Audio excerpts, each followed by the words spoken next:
feel what love is. No, you can show me. I wanna know what love is.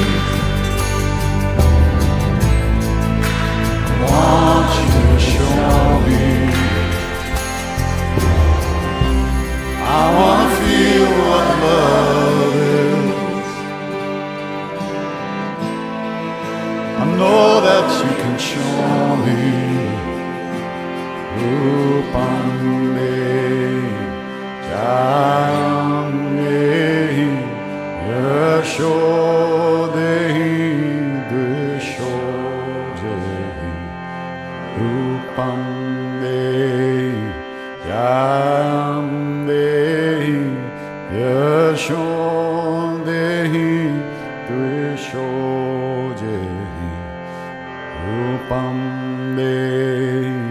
Jam Dehi Yasho Dehi Dvisho Jehi Rupam De Jam De Yasho Dehi Dvisho Jehi.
that was so beautiful. Thanks so much, Celia. That was great. Now I'd like to invite Paul Scott up to do the benediction, and Paul and Charles and I were real brothers, and so good to see you again, Paul. So if you'd like to come up and share, that'd be so awesome. Thanks, Celia.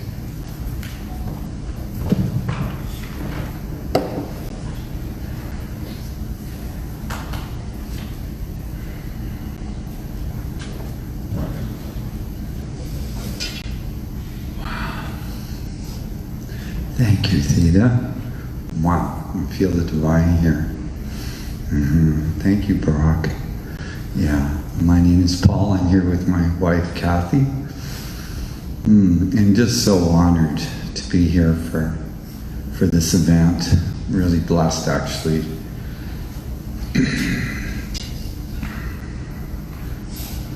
I think Charles would have really appreciated that we're here in the time of COVID together, right? Good on you guys for finding this place. That was great. I know he's looking down right now on this one. So, dear family and friends of Charles,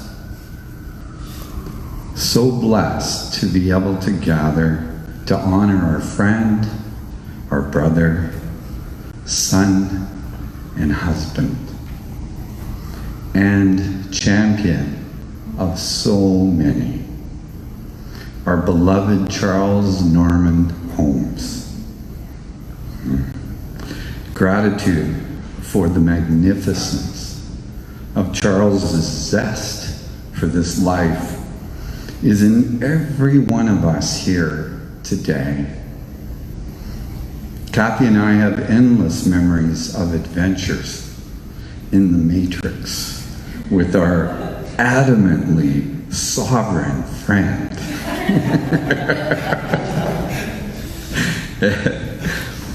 We have laughed and cried together. We held each other up in our difficulties and cheered each other onto our accomplishments. We know you all had the same, as Charlie was always Charlie everywhere he went. We have memories of endless hemp,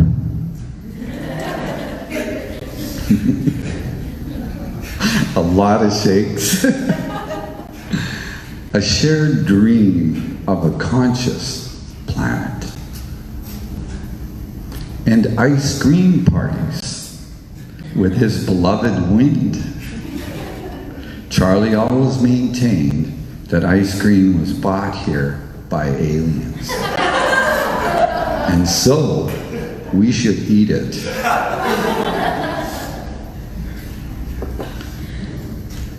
Now let me recite for you one of Charlie's favorite songs to the universe, the original Aramaic version of the Lord's Prayer, which Charlie always asked for whenever we had a gathering, usually. O birther, father, mother of the cosmos, you create all that moves in light.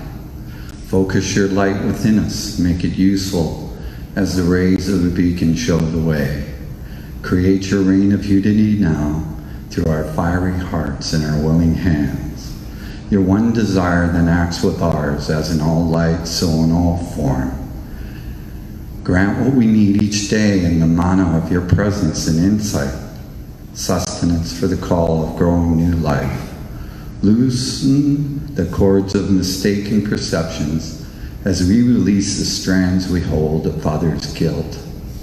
Don't let us enter into forgetfulness of your love, but free us from unripeness. From you is born all ruling will, the power and the life to do, the song that beautifies all, from age to age it renews. Truly power to these statements. May they be the source from which all of our actions grow, sealed in trust and faith. Amen.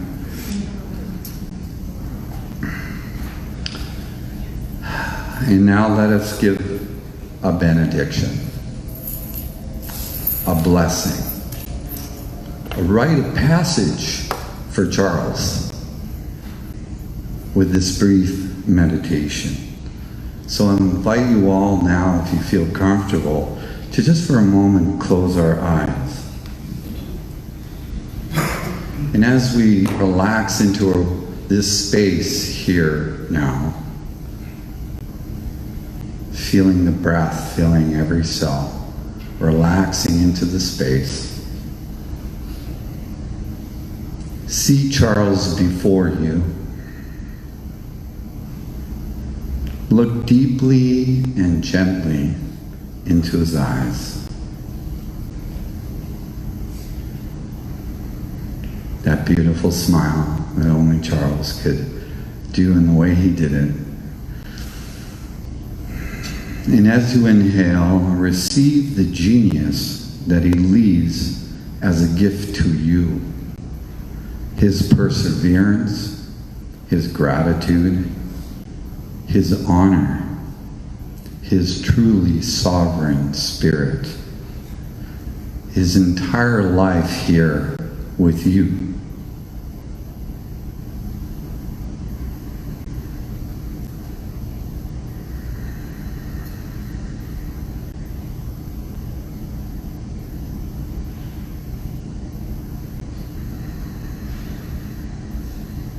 And as you exhale, gift your love to Charlie.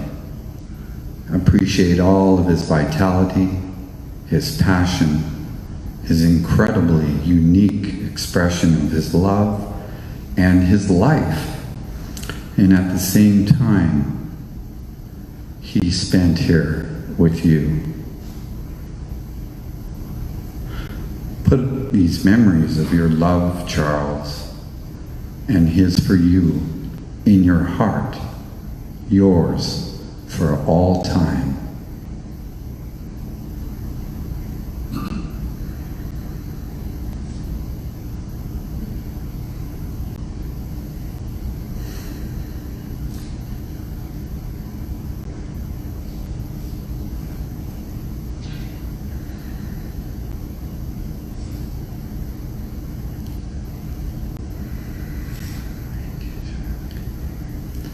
And now allow Charles to receive all of our love as he dives into the ocean of everything,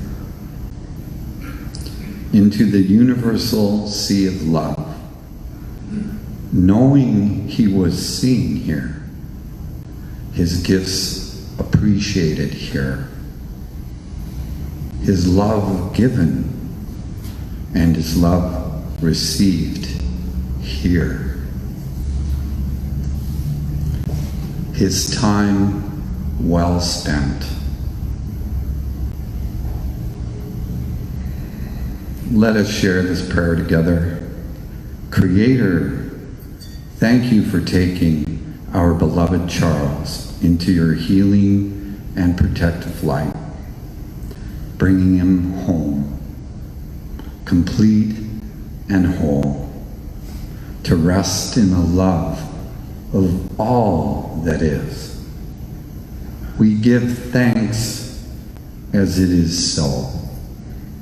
Amen. Thank you, Charles.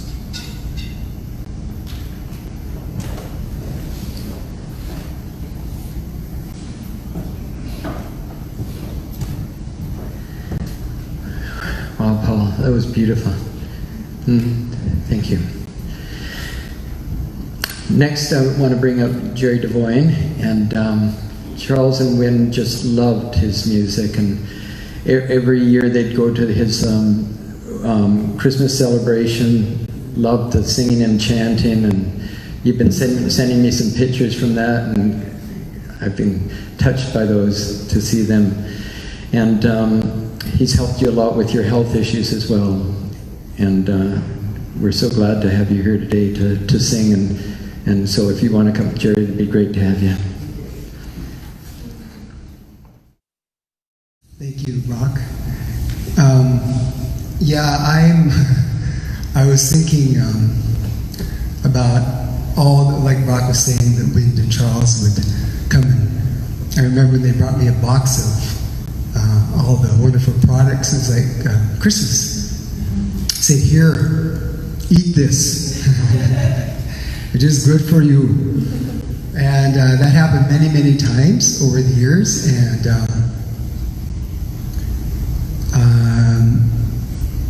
yeah, I'm just, and the song I'm going to do, it's an original song I wrote early 2000. And you have words. It's called Shine Like the Sun, and the words are up there as well, if you can see them. So I'll sing it twice through. If you know the words, you can sing with me the first time, but otherwise just join me in the second round through so you'll get how the melody goes. I sing it lots, like we were talking about how many times we've been together in Living Vision and Conscious Planet events. And so Charlie knew this song really well, and I didn't realize till Wynn told me that it was one of his favorite songs. So I'm really proud to do that today. And the other thing is, Charles and I, we found out that we also shared a love for Led Zeppelin. And it kind of blew my mind when he told me that. And I went, oh, we're really close. And then our favorite Led Zeppelin song, of course, was Stairway to Heaven, so, which will appear later. Anyways, Shine Like the Sun.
Yes, we can.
and call.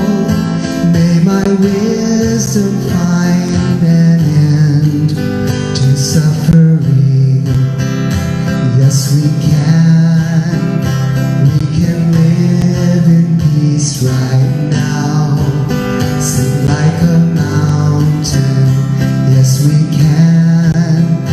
We can live in love right now.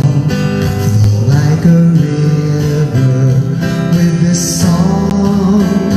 We can sing that all receive God's blessing as a prayer. We express our light as one. Shine like the sun. As a prayer, we express our light as one. Shine like the sun.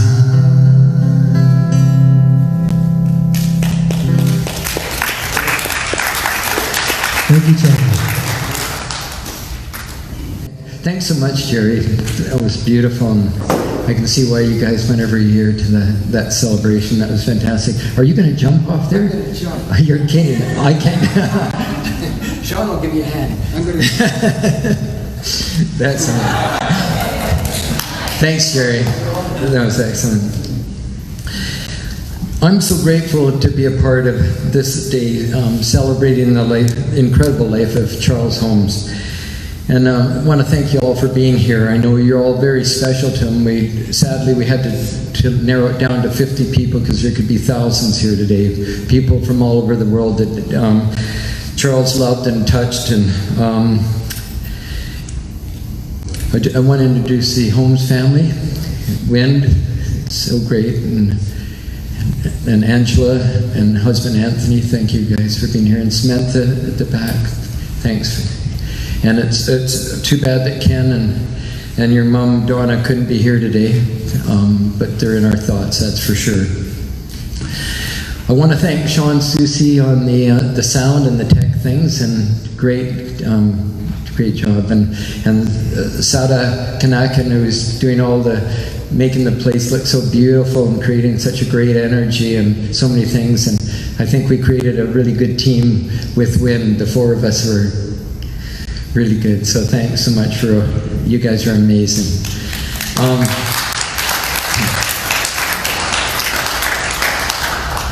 This is our time, really, and as Paul was saying too, this is our time to grieve. It's our time to celebrate, to be angry if we're feeling anger, to be at peace, or whatever we feel. It's just important to be real, and individually and as a community with the passing of Charles, our very special friend, husband, son, brother, mentor, and inspiration. He was such an amazing, amazing human being, and a special gift to so many with his commitment to making this a healthier, more conscious planet. He's going to be deeply missed by so many. You're going to hear from many of those he touched today, but I want to share one of the many precious and meaningful memories of my time with Charles that has meant so much to me. And this is going to seem like such a small thing, but it represents so much to me. As busy as Charles was, and he was busier than anyone I knew, he was always so quick to get back to me. Whenever I had a question, whenever I just wanted a comment on something, I knew that he was going to get right back to me, just with a yes or no. He was a man of few words, but I appreciated that. And this meant so much to me because I believe our actions say so much. And what he was saying to me was, your time is as important as mine. I really believe in that in our actions. And that's what he was saying. As busy as he was, he'd get right back to me. And if I was organizing a concert or whatever, it made it so much easier. And I just appreciated that so much. That too rare of a quality carried over into his life's work and purpose, as he was so committed and cared so deeply for the health and well-being of all people's lives, even at the expense of his own health. It is no wonder he felt so much pressure and stress when you consider that all people were his children. People say that change is scary, but putting on this event, we were changing about every half day, weren't we? So now I'm no longer afraid of change. I'm afraid of things being constant, or I want things to be constant. This is a time to share our stories and experiences with Charles, and so I'd like to introduce Mahalia. Mahalia, she came to live with Charles and Wind at the beginning of April, and she was at his side almost every night to offer her healing touch and sound therapy to bring harmony and balance back to his body, mind, and his spirit. Her daily sessions with him were the highlight of Charles's long days, and he was able to rest better afterwards. Mahalia, thank you so much. Welcome. Thank you, everyone, for being here. There's a beautiful soul with us in the room today, Charles Norman Holmes.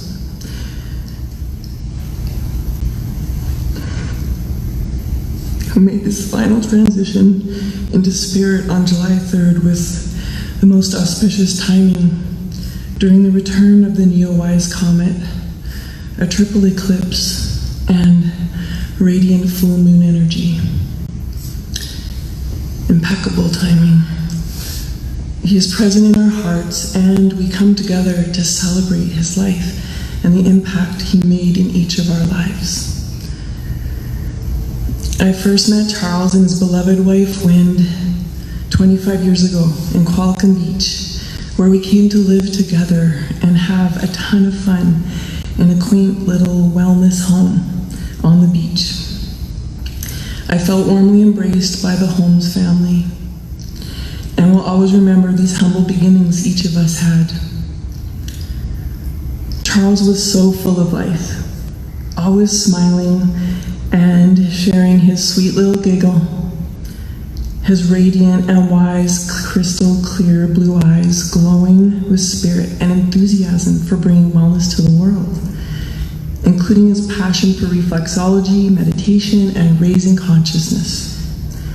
He had a childlike curiosity and willingness to go the distance, especially when it came to the well-being of himself, his loved ones, and of humanity. When Charles first launched his original hemp food line, Living Harvest, he hired me to be his rep in Calgary and expand through Alberta. I remember those days of many of us being dressed head to toe in hemp clothing and having so much fun at trade shows during the first live hemp protein powder and seed demos, feeding many with a variety of nutritious and delicious hemp food bars. Other than the greeny brown veggie one. Remember those? Leaved a little bit to be desired.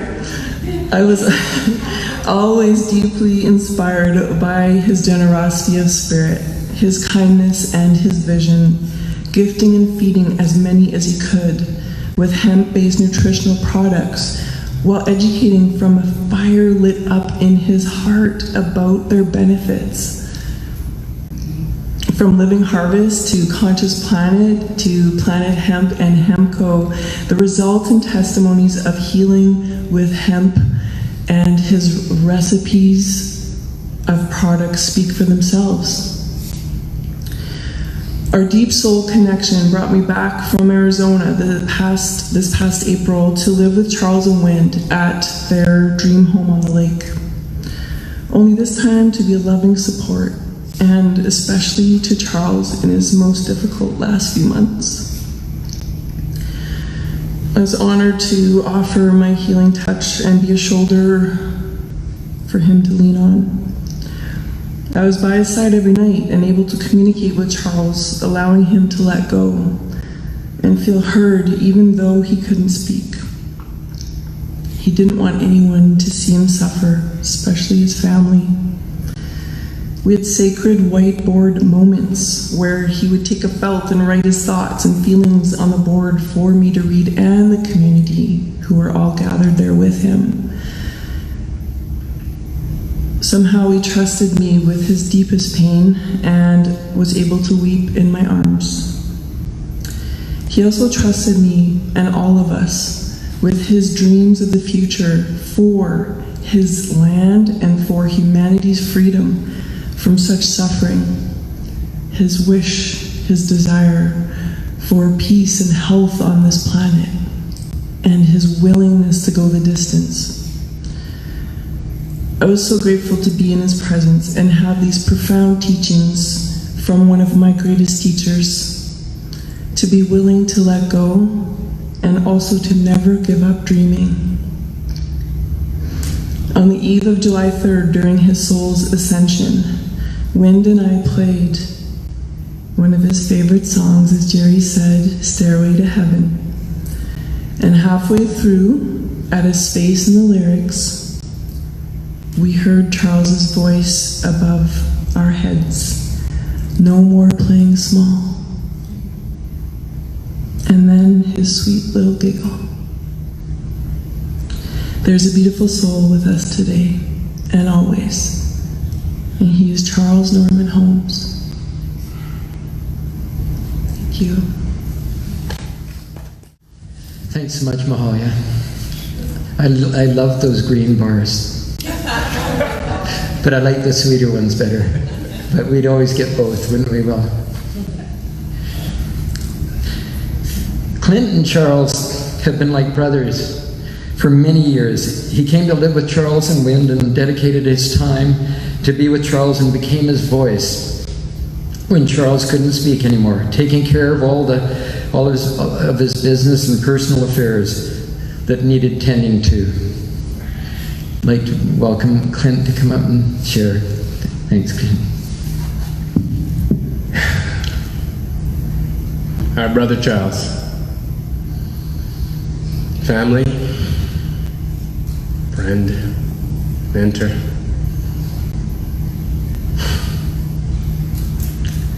I had the absolute pleasure to serve my brother for quite some time.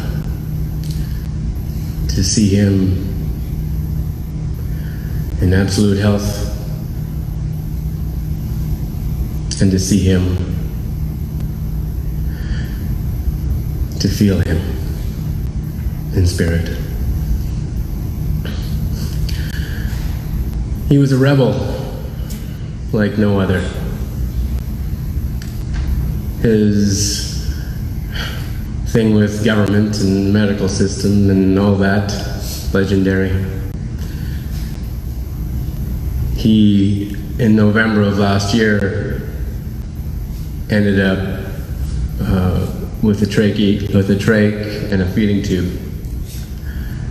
And he ended up pulling them out by himself. He was that kind of guy. Looked it up on YouTube, and there it was.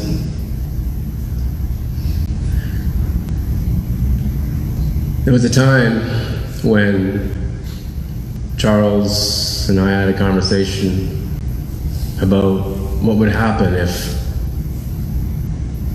if I saw him fall. I knew he didn't want to go to the hospital again. That was the last thing he wanted. And I said, brother, if I see you fall, you're telling me you don't want me to call an ambulance for you. You want me to lay down beside you and hug you until you pass. Is that what you want, brother? Big smile and 2 thumbs up.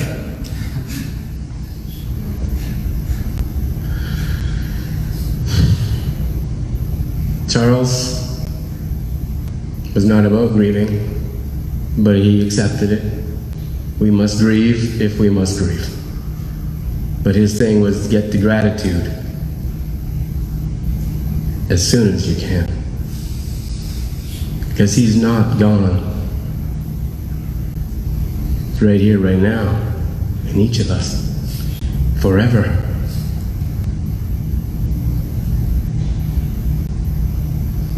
Thank you.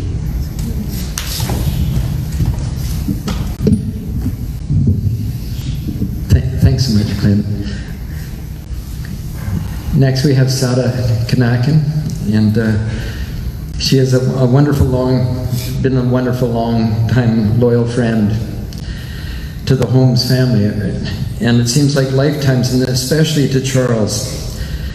There was a deep understanding and a love between them that goes beyond words to describe. She served him with many different hats, and he relied on her to perform many tasks for him. Sada, thank you. I didn't think I was going to cry. Brock talked about my different hats.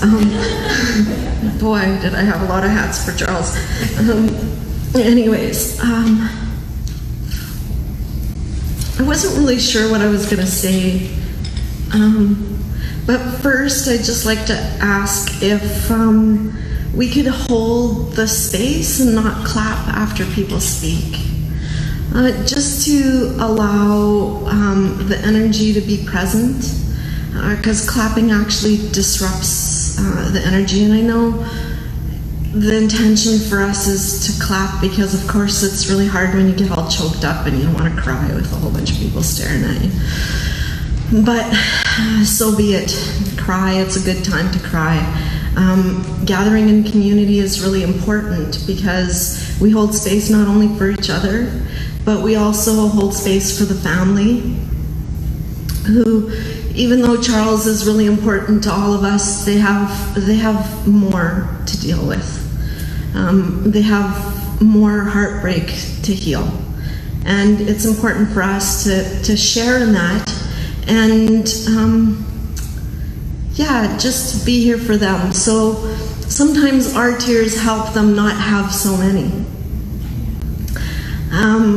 So let your tears flow and let the laughter be. Charles, he and I, we had a really strange relationship because he would send me odd emails about different things and ask me, what do you think about this, that, and the other thing? I had no idea what he'd talk about, and I just send him messages back, go, yeah, line 1, do this, line 2, I'm not so sure. And for whatever reason, he listened to me sometimes.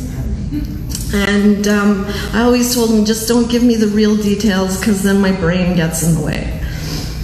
And one time, it was a long time ago, I used to work I was developing a youth program, and he and I, we'd spent a lot of time together packing hemp on his kitchen table. And I wasn't really sure what I was going to be doing next, and so I sent him this message. It was like, and I figured, I'm going to give him all the details, and so I went point by point. This is what I'm thinking of doing, and this is where I'm going, and how do you think we connect? And I got the email back that said, at God. Of course, there really wasn't any other connection, which sort of described how we interacted with each other. Sometimes we just sat and ate ice cream. He often tested his products on me. He's like, can you please eat this and tell me what people are going to feel? And I remember the first time he was developing his Shapeshift, and he had just, been eating it for, 2 months or something, and he's telling me it's the best thing on the planet. And he's like, you can live off this. And I'm like, you cannot live off that. He's like, you totally can live off it. I'm like, no, you can't. He's like, try it. And I'm like, okay. I'm like, what else am I going to eat? He's like, nothing. I'm like, I have to eat something else. I need something. He's like, okay, you can have a salad once a day. I'm like, okay, so I'm going to live off this product and have salad once a day for how long? He's like, at least 3 weeks, 6 if you can do it. So I managed to do it for 5 weeks. I actually had like blisters come out of the front of my face, and it was like super painful. And I called him up and I said, look, I've got a workshop I'm presenting tomorrow and I have blisters on the front of my face. If I'm scarred, I will come kill you. And he's like, oh, no, don't stop now, keep eating it. So, needless to say, it went away. But then I went out for dinner after I finished his products and I had a cheesecake. Yeah, people are laughing because they know what happens. Yeah, I thought I was gonna die that night because my innards just were crying for help. And I called him in the morning and I said, I almost died last night. He's like, what'd you eat? You went to a restaurant, right? I'm like, yeah, I had cheesecake. He's like, oh yeah, that's the worst. So he laughed at those things, but in gratitude of a great man who touched a lot of people. He had an interesting magnetism that when he decided to do something, all of the people that needed to help make it happen showed up in really strange places. And that magnetism is why so many people all over in the world have had a strong connection with him. He had an open heart that he shared with everyone. He was so passionate about what he believed, passionate sometimes to a fault, but he was passionate. And it's an inspiration for us.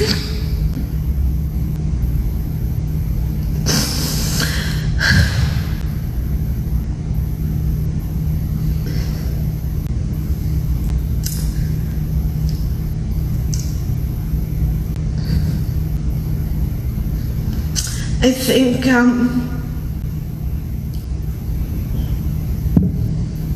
give me a second. No, it's okay. I got tissue things. I think Charles, at some point, he said to me, he's like, "What's going to happen with the world?" And I'm like, "Well, we're going to either transition or we're not." And he used to always be frustrated that he didn't hear things or feel things. And I used to always say to him that it's okay because when you have a knowing, actually it doesn't come through a filter system, it's a direct line. So I used to tell him he had a direct line and he didn't believe it. But he did.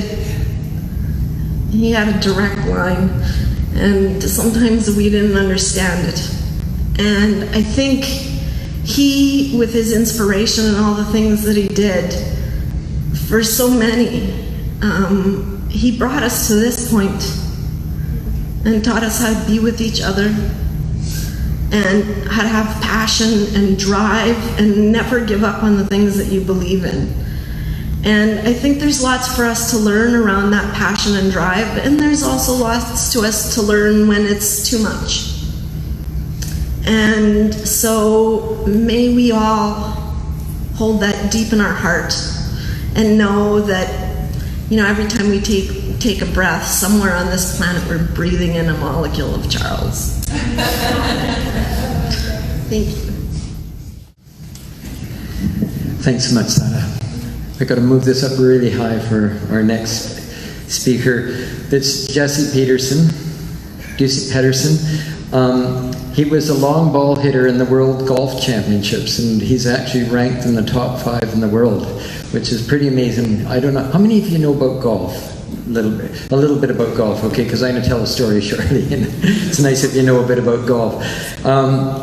Anyways, he was a golfer, and he uses the Conscious Planet products, and it's on the website, and with super great results. So, Jesse, if you'd like to come up and share, I'd love it. Thanks.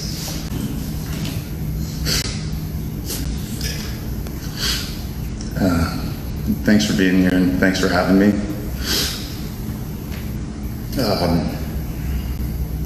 Charles is the greatest man I ever met, and he was my number one mentor. Yeah, he was my number one guy. We met about 10 years ago through Brad Morris. It was a Conscious Planet event, and Brad says to me, "Hey Jesse, you gotta meet Charles. He's as crazy as you." And I was like, "No way. Probably just some other guru peddling some bull crap." And I was so far from the truth. Because when I showed up to that event, basically by the end of it, I got up and I was like, I'll take one of everything. And I think I tried to build a backpack and take him with me because I wanted him with me all the time. But he told me about wind in Burnaby. And so I wasn't allowed to have him. And I tried to steal Charles away for a very long time, secretly. But I know that Wind was someone who we needed and kept him on Earth, really. Yeah. And when I met Charles, I was really broken. I was a professional athlete. I was going to the top of the world, and then I just fell off, and I was extremely depressed, and I was suffering from a lot of different bipolar-like symptoms, and I was injured from head to toe. You could touch my body anywhere, and it was damaged. It was done, and I was at my wit's end, and I just started pounding Conscious Planet products, and I started just working with Charles, and I don't think Wynn knows how much we really connected and talked, because I was just always firing on messages, and he'd just get back to me, and he was just so good at that.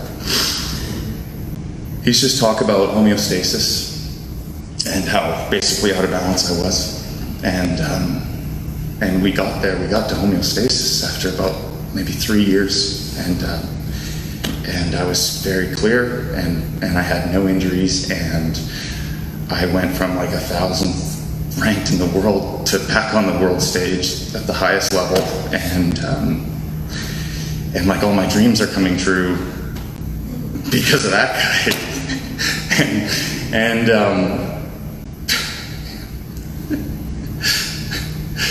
he just had such a piercing glare. His eyes were just so clear. And I remember the first time I looked at him, I was scared to death. You couldn't bullshit him. I was terrified of Charles. You couldn't lie. He was just you just stare right through it. Me and Wynn talked about that. And he also had this look, we'd just be discussing things that we just couldn't comprehend why they were the way they were. And he'd just shake his head. And his tongue would hang out, and he was just in awe of the situation, of why it was the way it was. But he was so full of fire, and he pushed me to levels in my mind and my body that I actually didn't even know were possible. That I'm proud of who I am today, and it's because of that guy. That guy took me there, man. And I'm so grateful for Charles. And I was thinking about just his legacy and whatnot, and it stretches so far. But in honor of Charles, I am completely dedicated to. I've been working on a mentorship program for kids and teens and young adults who don't have opportunities and stuff. And Charles and I really connected through sport, golf, and music.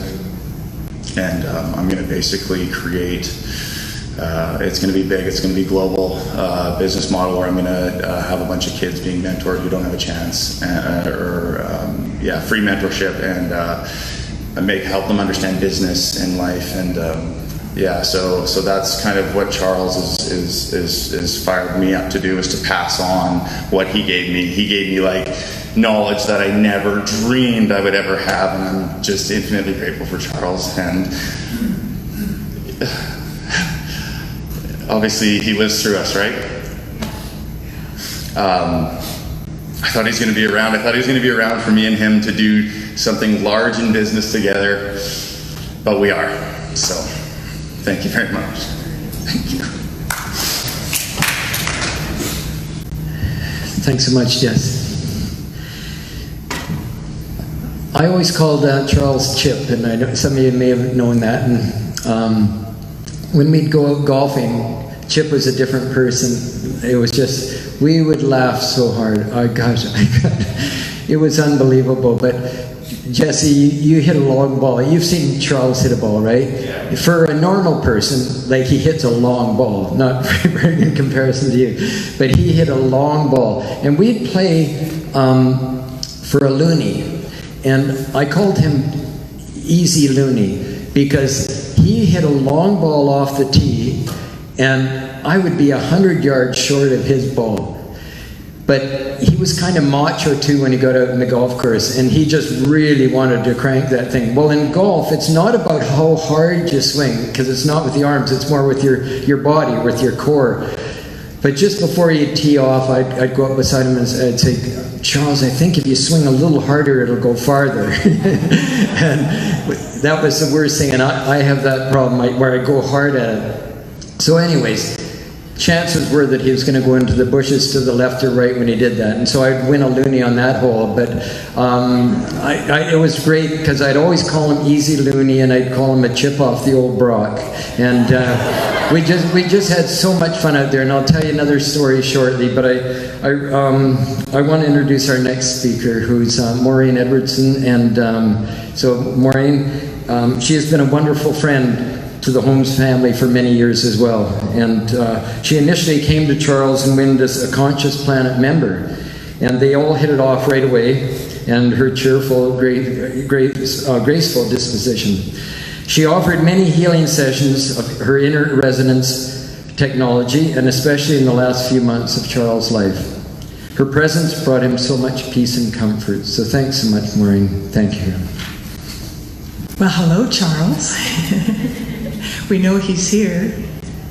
I just feel so honored and so privileged to be up here sharing my love for Charles, my love for the whole family over all these years. And actually, the first time I met Charles was when he was revving up his blender at some kind of health show. And I invited him and went to my birthday party. Remember that, out in Rosedale? Yeah, that was past Chilliwack, but not beyond Hope. And guess what? You know, anybody that knows Charles knows that he came with a whole truckload of hemp protein. Everybody. Wow. And that is the basic, I guess the basic personality trait of Charles is his generosity in every aspect. With his time, as you say, with his products, with his heart, with his open receptivity. If I had a client, you know, and they were just really struggling and wanted more information, I felt confident that I wasn't imposing by saying, hey, here's Charles's number, give him a call. And he always answered, and he always helped. And so, you know, this is who we are as a community too, isn't it? And so it's just so heartwarming to see all the people, so many of the people that I love that I have not seen for such a long time. Such a long time. And anybody that knows anything about me knows that I'm a hugaholic. And so guess what? I have this. I have a 6-week grandson with a younger daughter that doesn't understand the love that transforms all of everything. So I'm respecting her. I'm respecting my grandson, and you all have like at least a 10-minute hug from me. So just take that, please. And I, you know, because my email was old for Conscious Planet, I haven't been getting the updates, and I didn't know. I had a whisper from the wind, early in the end. And I did not really have the confirmation that I was speaking. So I never worry about that. I just kind of show up and say yes, and it all happens. And I felt that, you know, I don't need to prepare any words. However, what I would love to do, which is a gift from my heart, is to facilitate a 5-minute version of my Inner Essence protocol, the 5-minute nutshell version from the nut. And to give everyone the opportunity, you know, to lift and heal and to bring back into their heart centers the clarity of the love from all the grief, from all times, all places. So with your permission, is that okay? Yeah? So, you know, we're all breathing. We're breathing in molecules of memory. We're breathing in molecules of Charles. We're breathing in the oneness of no separation. And so just allowing us to remember who we are as spiritual beings, breathing in the all of everything of wholeness. And saying yes and thank you to that understanding. And switching on our body's full receptivity for the magnificence that we are and the memories that keep us as one. Switch on, body. And so now just allowing any grief current, anything that is unnecessary, because grief has a very real, meaningful place in our lives. If there's anything that is underneath the surface that's no longer necessary, no longer relevant, we're just allowing all of that to just dissolve in this opportunity that we're here in such love for our dear, dear brother and, as you say, husband, wife. I'm sorry, the wife, husband, brother, son. All of the different relationships that we all are to each other. And allowing that this whole process, as we remember and remember ourselves to the love that is Charles, that we go through the next while in ease and grace, allowing, shifting with every breath, every moment, every hug, real and virtual, in such easy flow of acceptance, of gratitude, and knowing that there is a part of us that is already there, that is already one. And so I would invite us all at this moment to be present with your breath, breathing in and out of your heart center, from all times, all places, all here now. Breathing in and out with Charles, because he is here with us. Breathing in the memories, breathing out the love that we have for each other. Breathing in and out with love. Just take a moment, reflecting on our own individual love that we have for Charles and all the gifts that he brought us, and the gifts of even coming together today with our hearts. Maybe put your hand on your heart, because you know we have access to the memories of Charles, of who he is, and the meaning that we all have with each other in this very moment.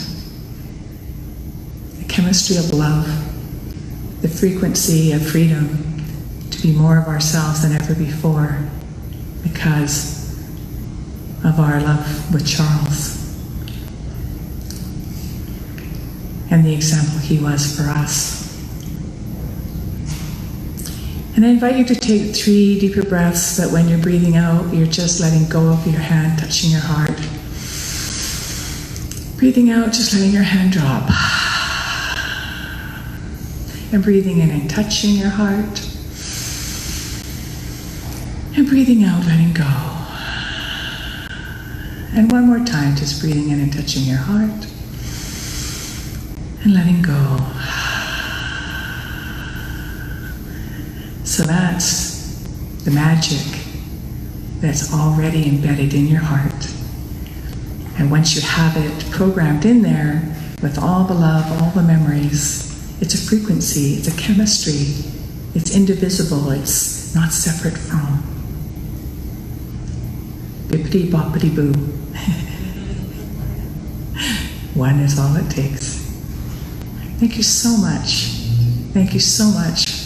I love you all so very, very dearly. Thank you, Charles. Thank you, Charles. I don't have to do a distance hug for Charles.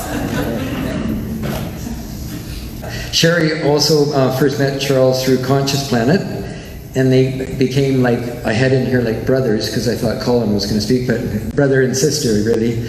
And there was such an obvious bond of love between you guys right away, and thus you guys enjoyed a friendship and camaraderie over many, many years. So thanks so much, Sherry.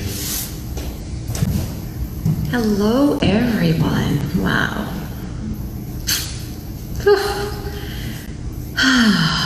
Dear Charles, you've brought us all together.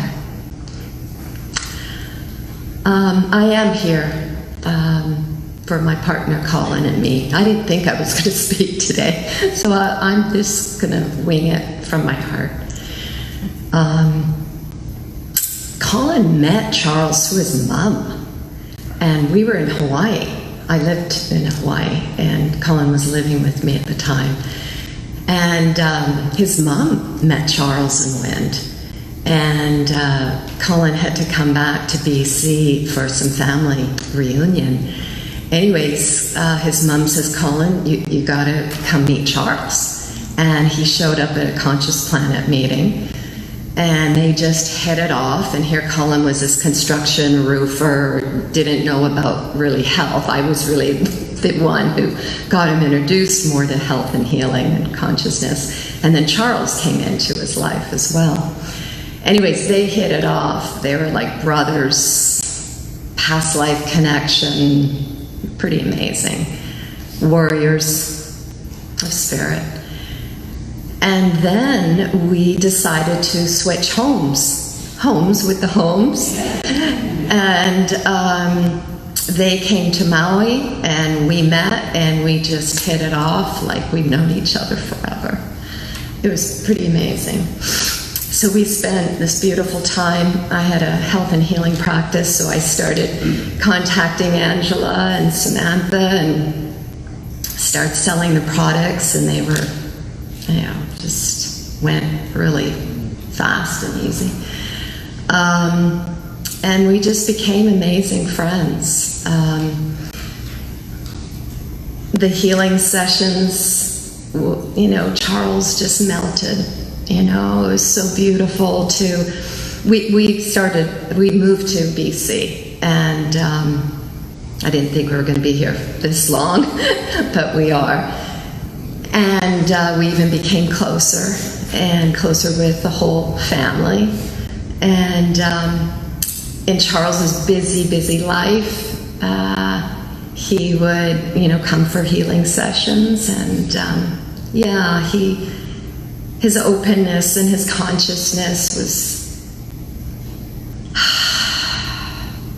was beautiful to behold, and he could start to let go and open his heart and just be.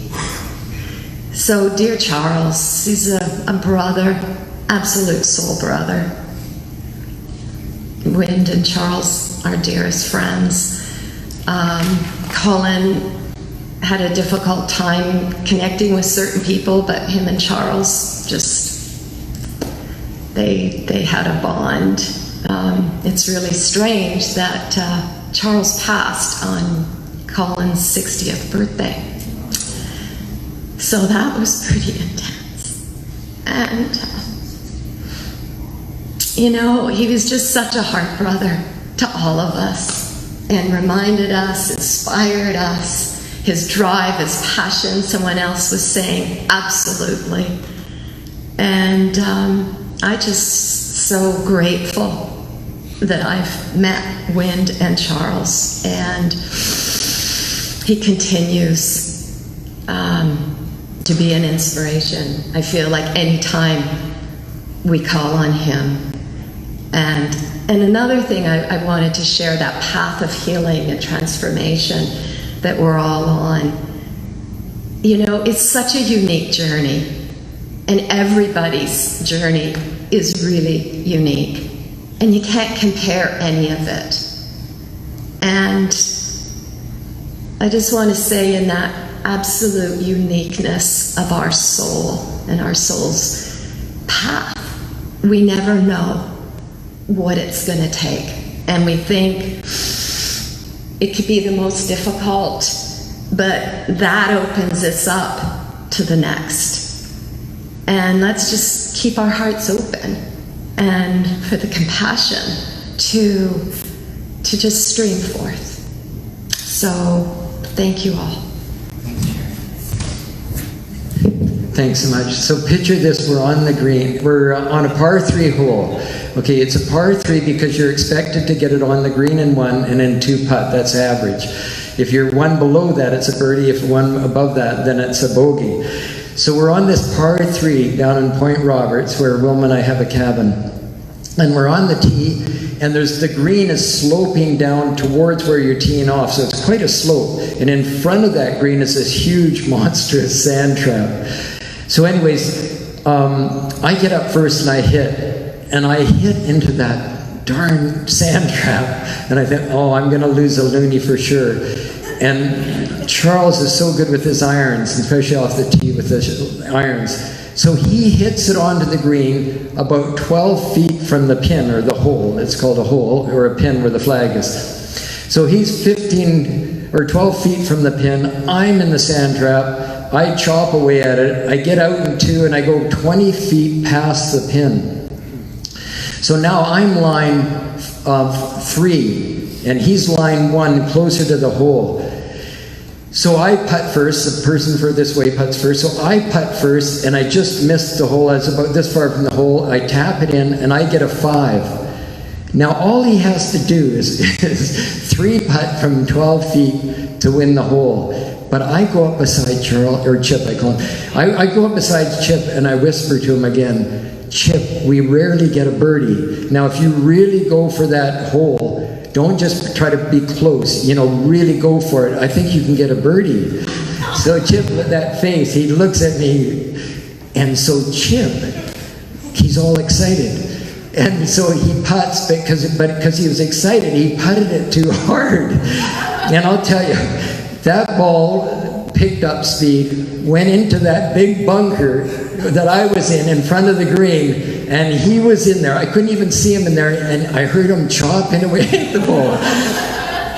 I'll tell you, when he came up, I was roaring. I've never laughed that so hard. Both of us were rolling on the green, and honestly, that's the first time in golf that I actually peed my pants. And I had to finish the round with wet pants, but we just had so much fun out there. Easy loony. So I just want to say, easy loony, I'm going to miss you a lot. And I'll miss you because my income has gone down. But Chip, I miss you a lot because you're a great friend and a brother. And Charles, the world's going to miss you a lot because you touched a lot of hearts, and you made a huge difference in a lot of people's lives. You're the greatest big guy. Shalimar, I'd love you to come up, and you were one of the first friends of Charles and Wynn's in the nutrition and health arena, and also with the Holmes family, and to market the hemp seed food products through their ultimate products for Life Spa Centers. So thanks so much for being here. Thank you. When you asked me, Wind, would I like to speak, I was so grateful. Thank you. And the very first thought I had was the Holmes and the Walrath. It felt like some sort of legend or myth, the Holmes and the Walrath. And then I realized that my connection with your beautiful family has been for close to 20 years. And it began as I knew all of you at one time. Not Charles necessarily, although I did film his first Conscious Planet video about 20 years ago when I was still making videos. This is a very, is this reverberating? Is it better if I'm back here? Is that clearer? Better here? Okay, thank you. And I realized that my connection here is about your family that created something for humanity, many things for humanity, and that we all get our information from family, yes or no. That's where we get all our information, that and money, but it's family. And I realized that your family was in this, working together 24/7, organizing, began in the kitchen, ended up global. And I have so much respect for your journey together, because Charles was not easy. He was not easy. He has all these wonderful qualities, but he was very, very direct, very clear, and he knew exactly what his trajectory and his mission. And he seemed, because he was living in his heart, that everybody aligned with him because he was so powerful. He was so powerful.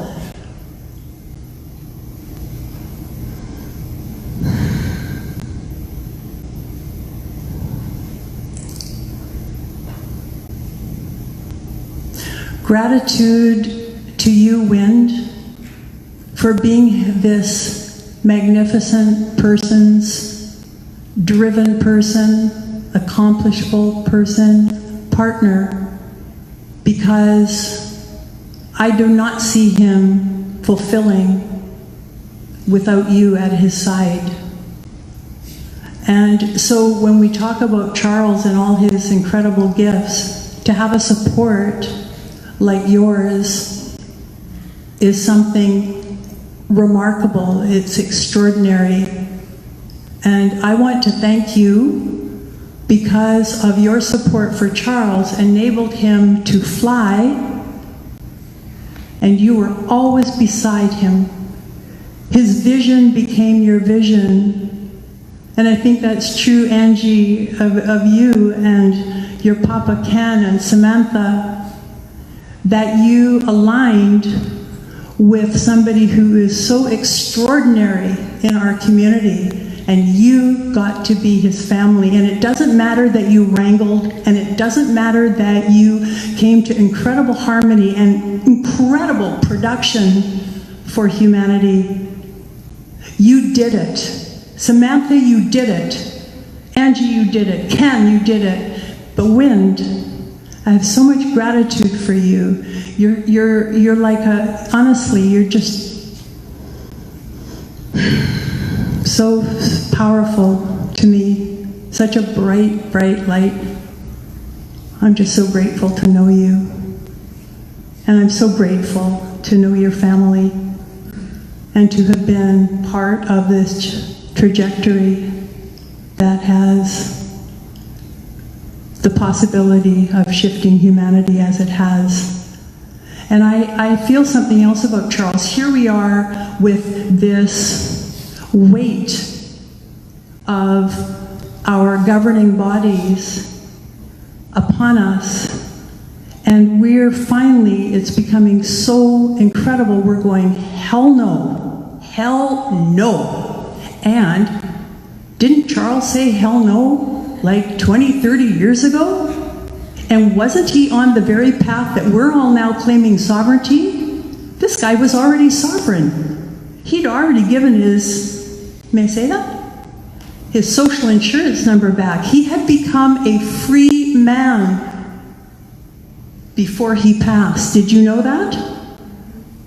CRA, nothing to do with Charles, went to check his number, not there in the system any longer. That is what this fellow accomplished while he was creating universes for all of us. A very, very extraordinary individual with a very, very extraordinary family.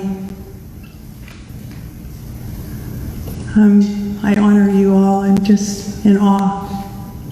Thank you. Thanks, Shalimar. Linda Rose, another beautiful Conscious Planet member who came to Charles Wind with so much passion and love for life. She instantly hit it off with Charles, and thereafter became very close to Charles over the years. They truly loved each other. Linda, thank you. Over the years, Charles and I had many great conversations.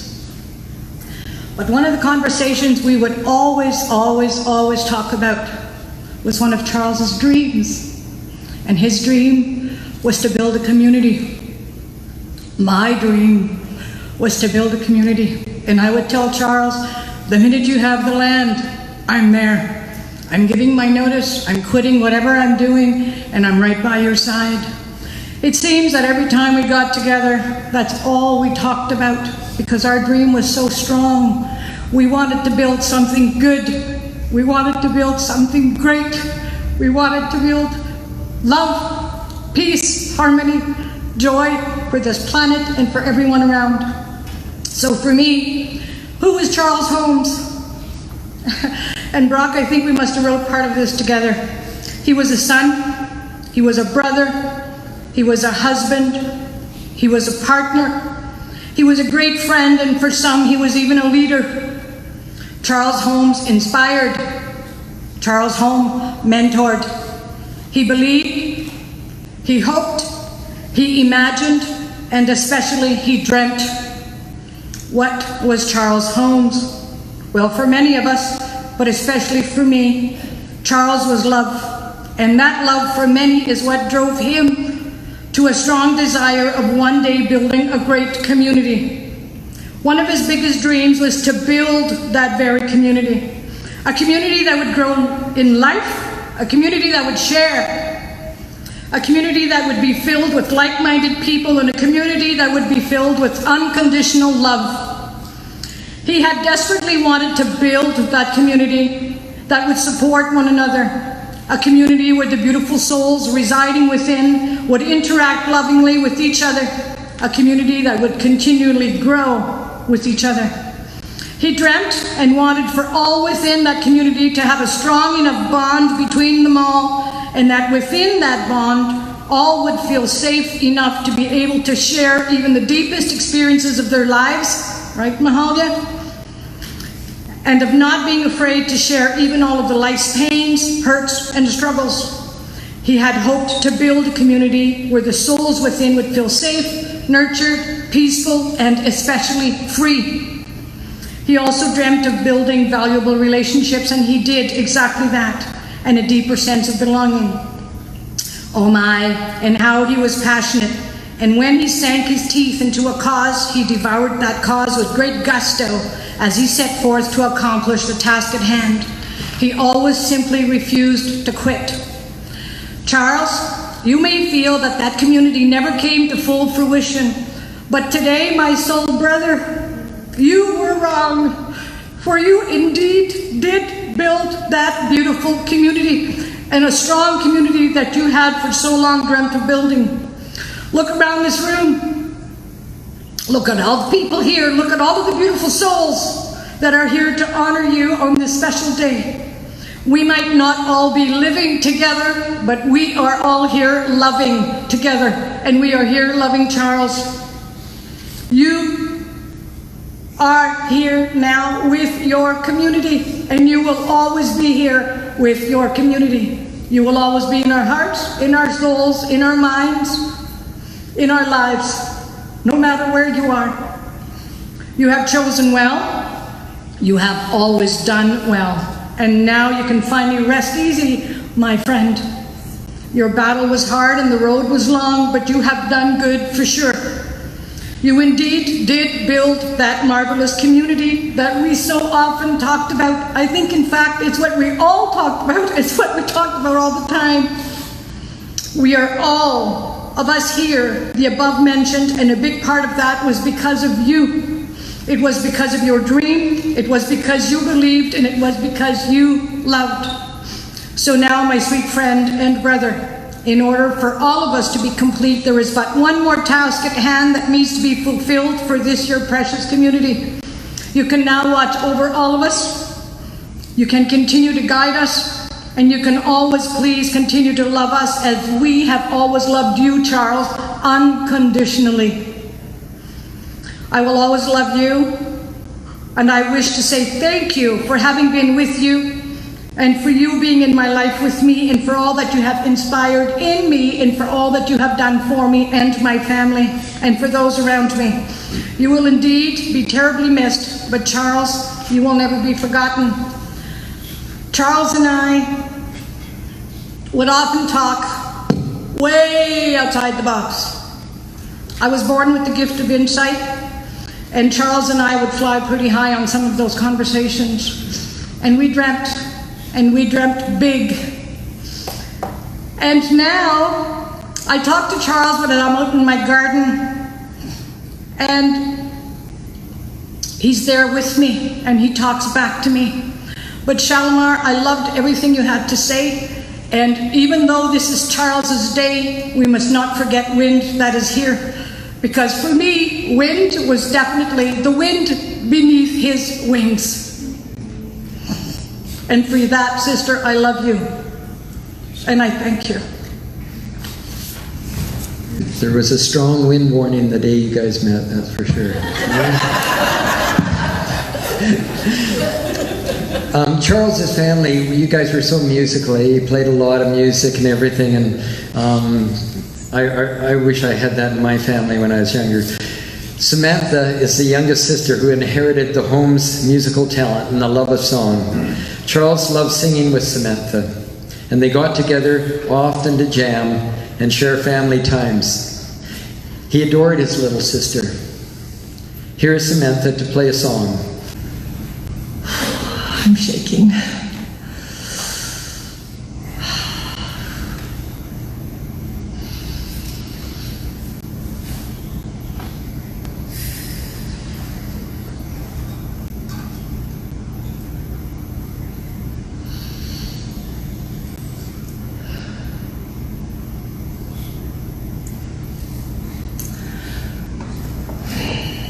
I just want to say thank you all for being here and seeing everybody and people I haven't seen for years. Everyone coming together for this beautiful man, my brother. Every artist dips his brush in his own soul and paints his own nature into his pictures. If my brother's life was a marvelous painting, each moment was indeed brushstrokes from a deep well of passion. He was my mentor, my confidant, my greatest teacher, and my friend. He was both a brother and a father figure to me. It was he who truly inspired me to awaken and to go deep, and then even deeper, to experience the light within and realize that light is within us all and that we truly are all one. As I look around this room, I witness many glowing hearts that shared time with this vibrant, wise, impassioned and wild human known as Charles. His fire, his vision and enthusiasm stirred a giant to awaken in all of us, to know that you will never lose if you fight for the truth and for justice. We all knew him so well. He glowed, didn't he?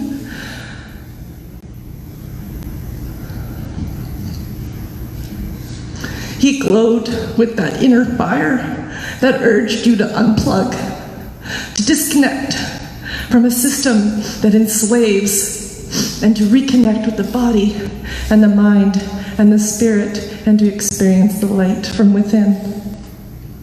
He motivated me to push myself through the illusion and to let go and to just be free. In lyric from Joni Mitchell, I sat before his sanity. I was holding back from crying. He saw my complications and he mirrored me back, simplified. A friend stated to me that my brother was just way, way too big for this world, that his body could not withstand his internal fire. He was a rocket, a spiritual dynamite, and not about to slow down for anything or anyone. He was on a mission to shake the system and its very foundation, and to integrate society with the deepest level of consciousness. It was Charles who found the sacred seed, and nurtured it and loved it, and evolved it into our wonderful family company, Hempco. His quest for wellness for all generated the formation of Conscious Planet, and he did not rest in the search and development of products that would bring healing and rejuvenation to many in need. At the same time, he brought the family together, as he always wished, to work as a team, to see us all advance, and to shine and to be all that we could be. My brother is my protector, my guardian, and he always will be. That rocket that was Charles was also literally a blast to be with. He and I, we would do all the trade shows, and let's go, sister, we're road warriors. We would just go, pack the truck up, full to the tits with all the product we could give away. In Lakesh, from the Mayans, you are my other self. He and I used to say that together, and I don't care if he said that to you. He was mine. We were like drops of rain falling into the same ocean. It is his spirit that motivates me still. Even as he was passing to his last breath, he was fighting for his freedom. A rebel heart that fought to the very end. He was my brother. He is my hero. It's easy to remember his energy and all that he was. It's the missing him that is the hardest. Shine on, you crazy diamond.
I love you all. God, Samantha, that was amazing. To think you were almost not going to sing. Holy moly, huh? Wow.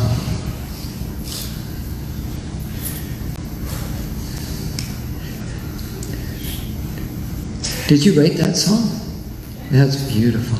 Wow, that was amazing.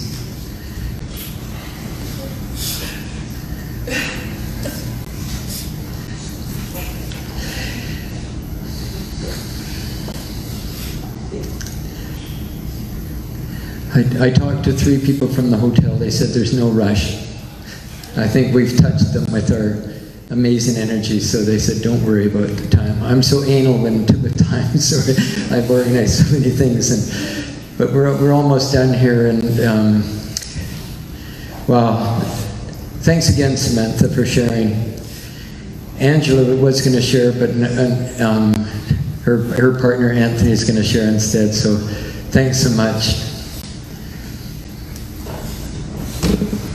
I'm not going to say anything about your golf. We golf together too.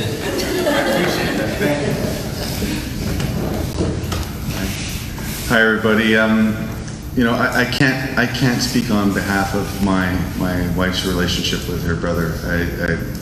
It was an extremely complex mixture of colleague and brother and fellow combatant. I couldn't even begin to speak on that. So I'm just going to take this quick opportunity to say a few words about my relationship with Charles.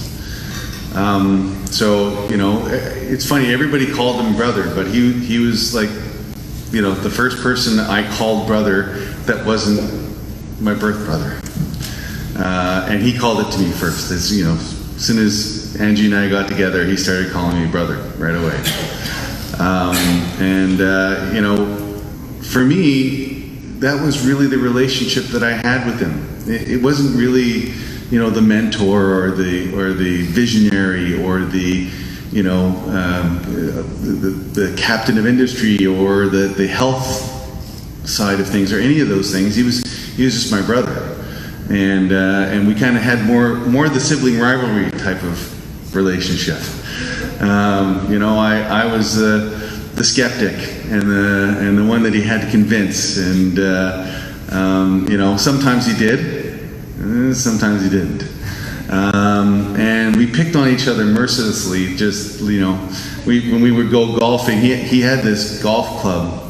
I don't know where he got it from. I swear it had a coffee can that was attached to the end of it, because whenever he'd hit it, you could hear it for like 20 miles. You'd hear this poing.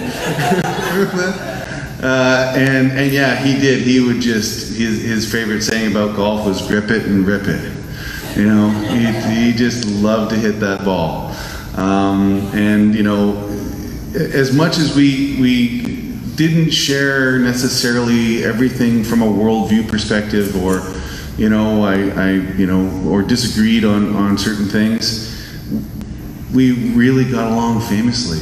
I got to go to all the family functions and the birthdays, and he would still make me a raw cake for my birthday, made out of some kind of banana and cacao or something, but he'd do it with that that mischievous grin that he has, that like he'd raise those eyebrows. He just, oh, here you go, you're gonna like this. All I can say is I really love the guy, and I really miss him, but I know he's going to continue on, and he's going to continue to affect all of our lives. Charles, I love you very much. Thanks.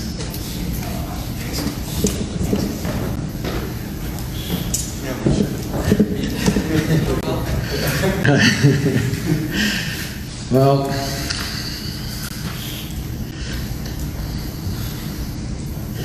now I want to introduce Wind.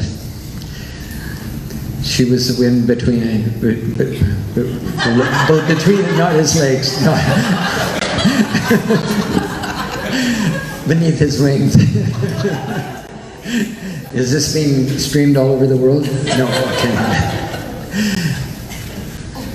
When you've been just such a treat, like for Sean and Sada, I think I can speak for all of it, that you, for what you've been going through and just how great you've been to work with, and getting right back to us and letting us know. And Wilma, I just love you so much. Like you've been just such a beacon of strength, and just love you. Do you feel like coming up?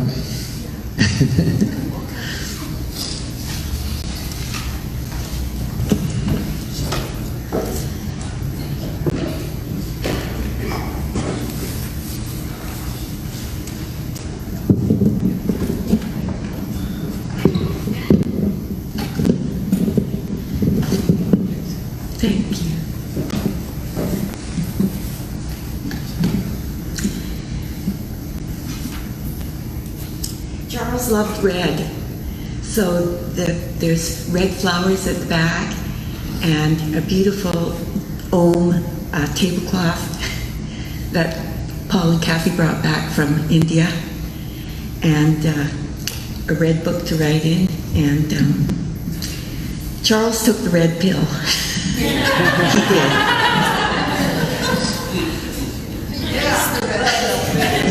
He took the red pill. So, my honey bear, Charles. 26 years ago, we came together, and when we first met, you asked me, Charles, to come to a meditation circle. It was the very first circle that I'd been to, and I was thrilled that you would invite me, this gorgeous young man of 30 years old, and me, I was already almost 45. And I knew after that evening that I would spend the rest of my life with him, with this beautiful young man, until the day I died. I just didn't expect him to ever depart before me. Our life together wasn't always peaches and cream, with its ups and downs, but we had a deep, abiding love for each other that carried us through the years. And, Charles always lived his life on purpose, with a huge vision in mind of how he was going to best serve his planetary family. And he never played small, but applied his skill with insight, brilliance, commitment, and loyalty to everyone and everything he laid his hands on. He always had his fingers on the pulse of everything, new innovations, and he applied himself fearlessly. He was able to inspire great bodies of work with his one-pointedness of mind to get things done, and he was always spinning many plates at the same time, and it feels like his body just couldn't keep up with his mind, having such a huge capacity for assimilating knowledge and visions of the future. And Charles was a powerful catalyst for change, with a great ability to be a mirror for inspiring others. Yeah. Charles was not comfortable with the injustices and ignorances that he perceived in the world, and he was willing to stand up and face the false authority figures who would try to suppress our freedoms and dictate to him how to live his life. He was having none of it. He had such a sense of his own self-authority. Charles watched the movie Braveheart over a dozen times, with actor Mel Gibson in the lead role. And the scene on the battlefield where the Scottish people were about to face their enemy were the most famous words uttered. "What will you do for your freedom? Will you fight? They may take our lives, but they will never take our freedom." And that's how Charles felt. That's how he was. And he was up for the fight in a non-adversarial way. He stood for truth, fairness, and for the dignity of all people. His love for humanity was his driving force. He was a humanitarian in this regard, as he set about not only to provide and protect for his immediate family, but he shared himself and his support with all who connected with him. And thus, he touched hundreds of lives, and most likely was not even aware of the rippling effects that his pioneering spirit and influence that he had on the world. Charles's greatest wish was to see all people free with the right to their own self-determination on this planet. In the last few weeks of his life, I watched Charles come to completion. And I knew he would do it his way. And at the end of his life, that he would turn and walk the path of the liberated being. In my last few moments with my beloved Charles, I knelt down on my knees to say goodbye to him. He was on the floor, and his beautiful blue eyes were partly open, as if he was gazing at a presence that was there to carry him home to his perfect right place of expression. And now he's sailing free, soaring high in the heavens, singing his soul's song, still shouting freedom from the rafters. Freedom is his legacy, a completion of what he needed to do on earth. Us Holmeses, and Anthony too,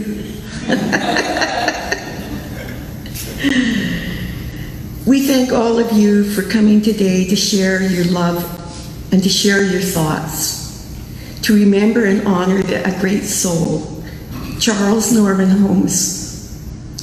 And I'd like to have a special thanks to Brock and to Sean Susie and to Sada Kanakan for generously giving up their time to make this gathering a beautiful celebration in honor of Charles and the life he lived.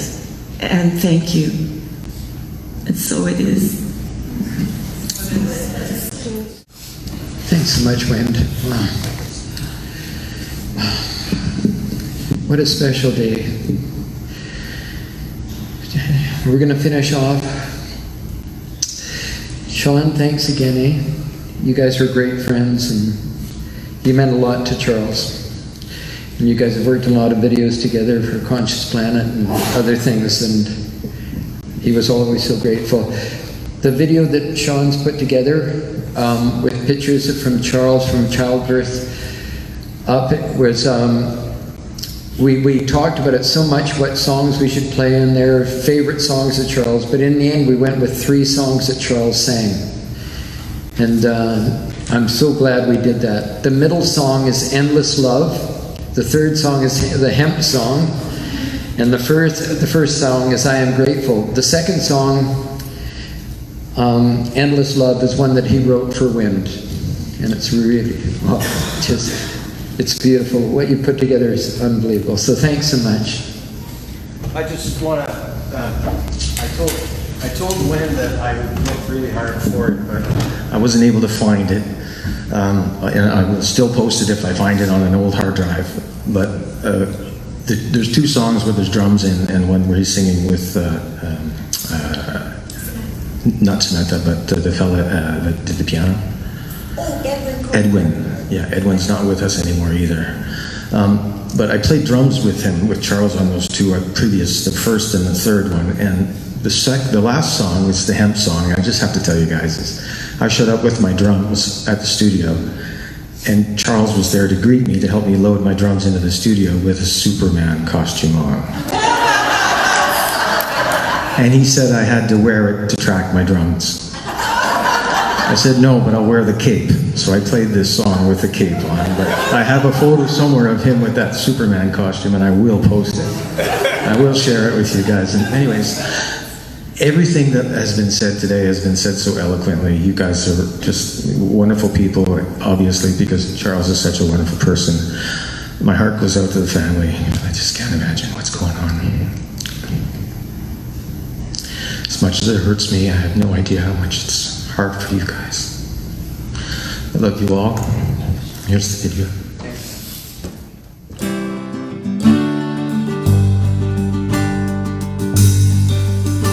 I rise, the dawn smiles befriending. I walk the path, birds sing above. Splendid days shall never have ending, as evermore deeply I love.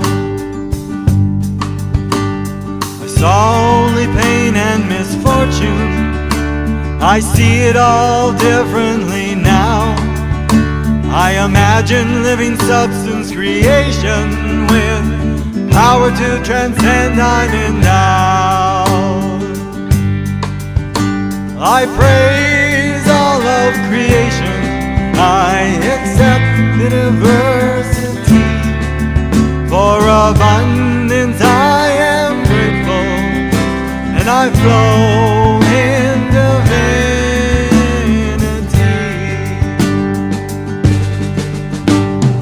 Nourishing my body and spirit, I eat and drink as I breathe, increasing the speed of my thinking, the infinite I can conceive. Paradise is all of creation, not off in some far distant place. I live in full participation. Eternity I now embrace. I praise all of creation. I accept the diversity. For abundance I am grateful, and I flow in divinity.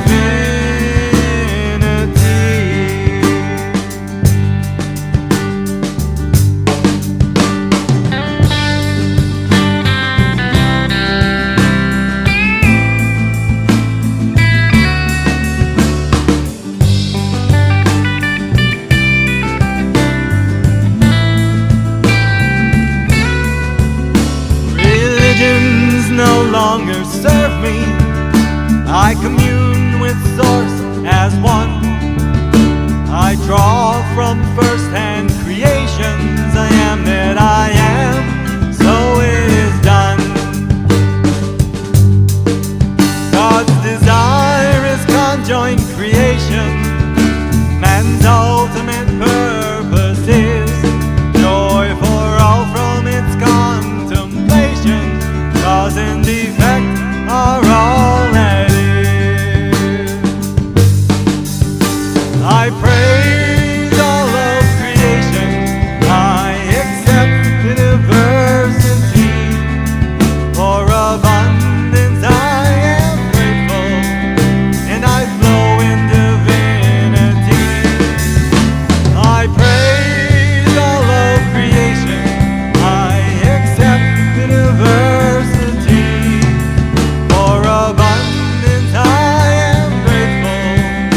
I flow in divinity.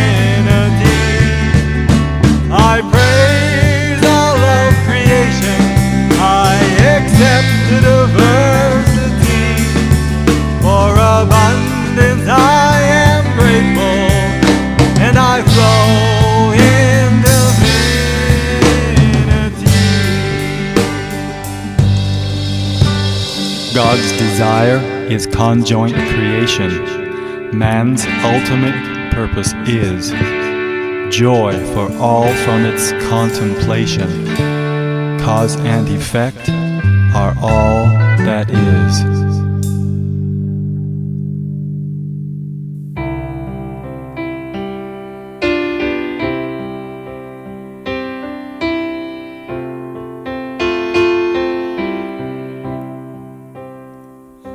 A kiss was just a kiss until I tasted you. Your embrace, my saving grace. In that moment I knew to trust your angel dust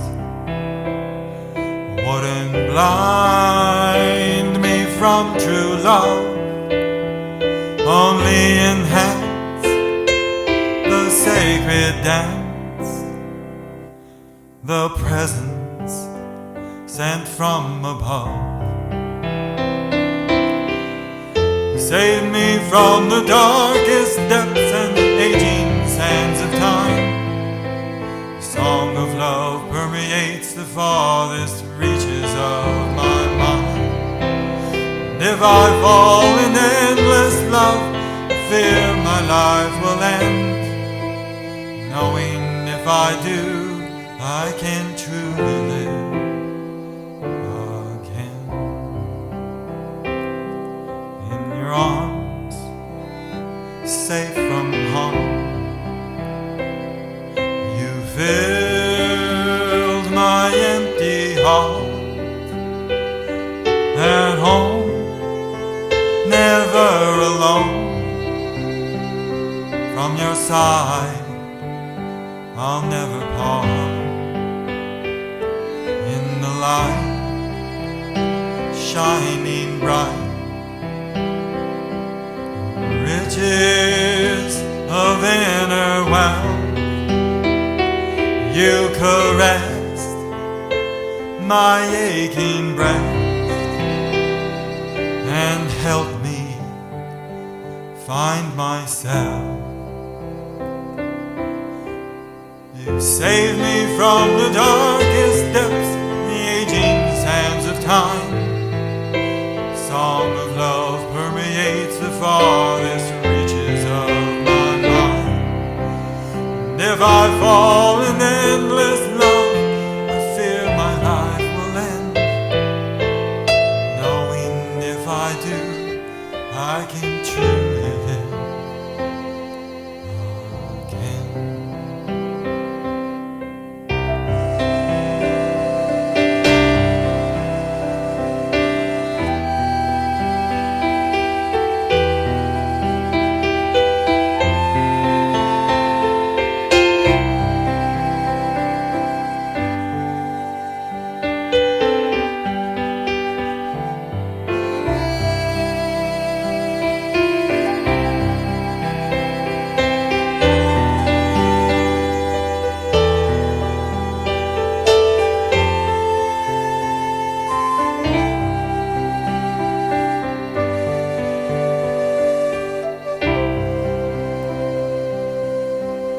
I long to feel strong and worthy to be seen. I deserve only to serve. Where I'm going, where I've been. Set the score, open the door. Inner silent sense is gone. Hold me tight, sweet delight, knowing everything is one.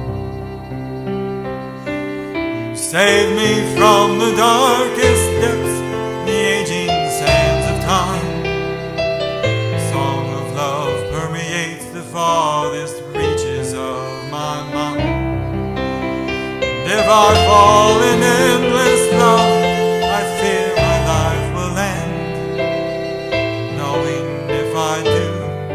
I can truly live again. Save me from the darkest depths and the aging sands of time. The song of love permeates the farthest reaches of my mind. And if I fall in endless love, I fear my life will end. Knowing if I do, I can truly live again.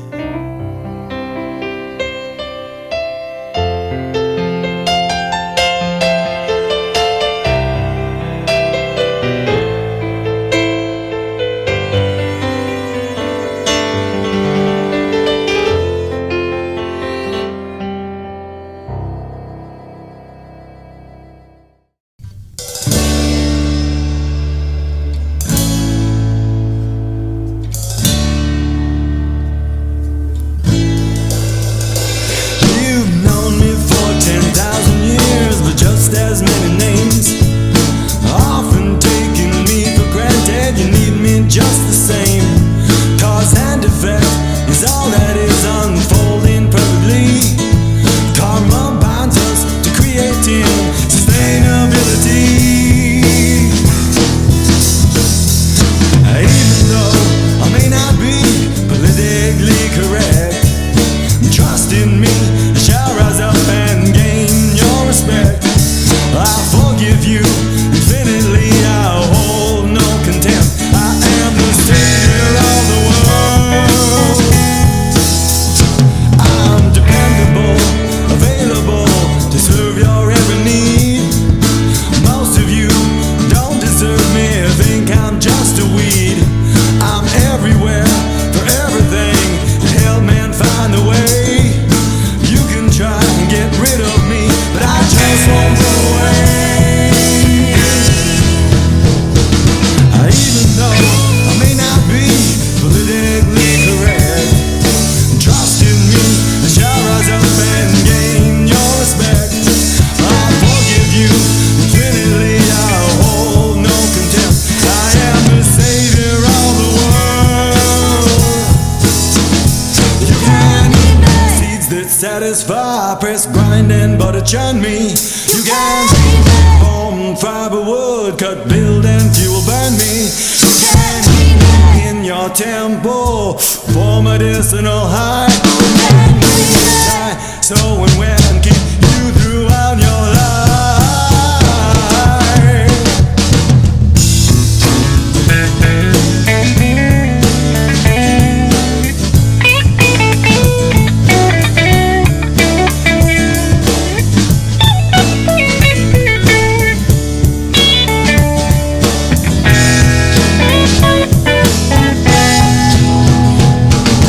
Off your shoes, go and share the greatest story ever told.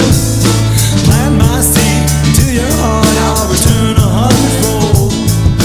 Come with me, let's make it right, co-create eternally.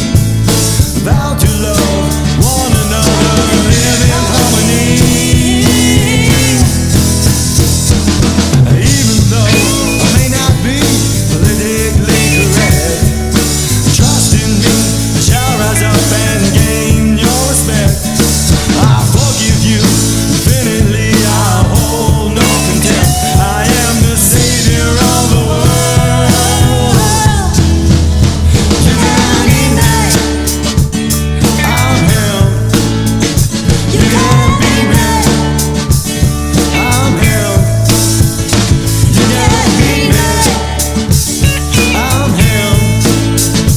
You can be me, I'm him.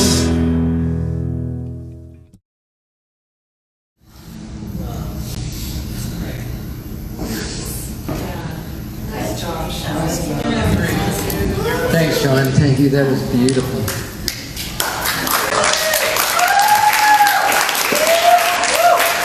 That was excellent. Thanks so much, John. Well, and thanks everybody for getting the photos in and everything. Wow, what a sad day, but a beautiful day. It's hard to say a beautiful day when we lost such a precious friend and person. And Michael Vincent's going to finish off with a song that he plays every year pretty well at the World Kindness Concert that I organized. I love this song. Charles and Chip, both of them, loved this song and loved Michael. He took Michael and I to see James Taylor. Remember that, Mike? Remember when we went to James Taylor? That was fantastic. Yeah, excellent concert. And if you feel like it, to finish off, do you want to form a big semicircle and be conscious of social distancing and everything, but it would be nice everybody to see each other's faces. The hotel's been really good to us, so I want to really respect that with the social distancing the best we can.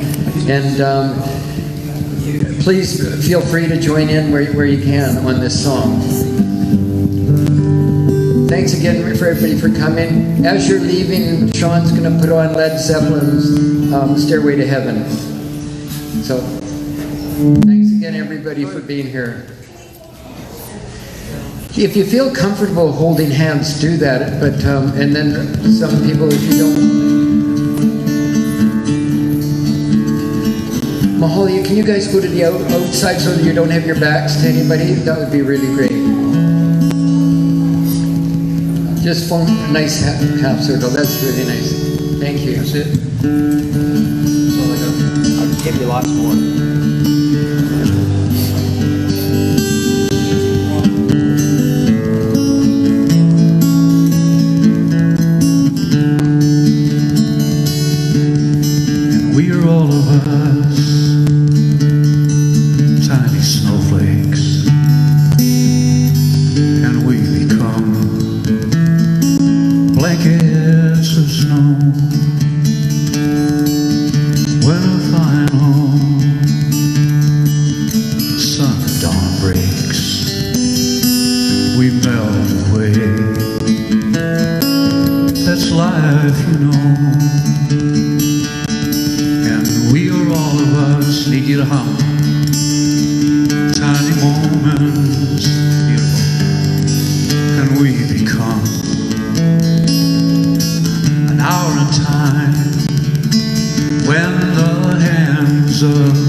Big love.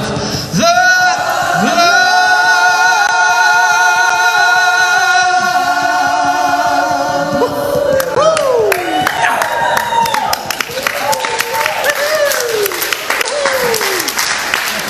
Thanks so much. Thanks so much, Michael. And before you go, Sada is going to make a quick announcement here. So thanks again, Sada. Thanks again, Sean. Everybody, thank you so much. So we have a little bit of a surprise. So in the spirit of rogue events, we have a little rogue event that's happening. So if we can all gather in the front kind of area there of the building, like downstairs and outside. And on your way out, one of the things with grieving is that it's cumulative. So there's a little container on the table where all the photos are, and there's some candles there. And so what we'd like to ask everyone to do is to take a candle home with them, and in memory of all of the people that you love and that you've lost, and just send them light. It helps. And just allow that space for Charles and for everybody that you know that's deep and close in your heart. And then we're gonna have this like little rogue event. So when we go outside, just meet out front there, and Brock and I'll like meet you. Thanks, everybody. We'll see you outside. Thank you, guys. Thank you.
will stand alone, and the forests will echo with laughter.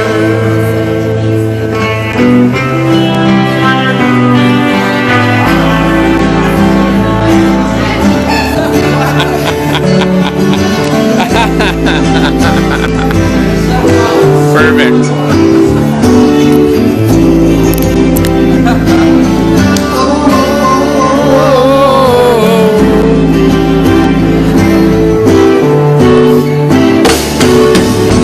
If there's a bustle in your hedgerow, don't be alarmed now.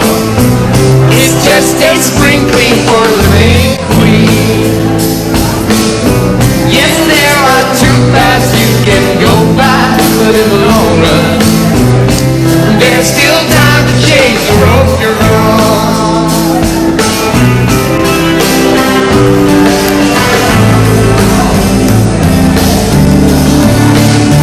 And it makes me wonder,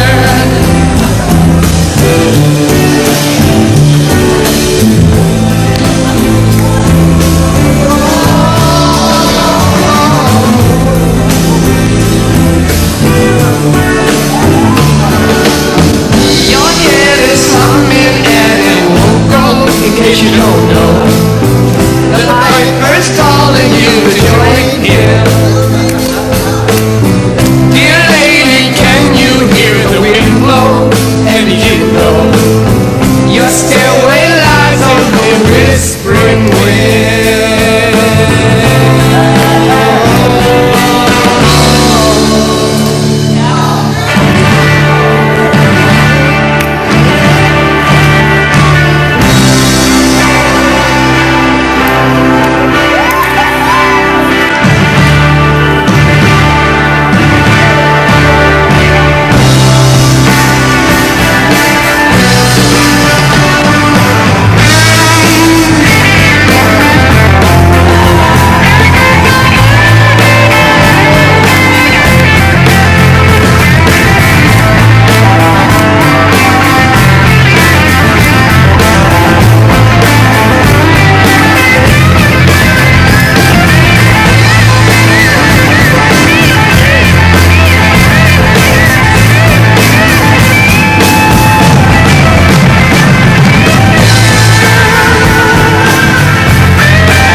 Okay. Virgin plants and get outside.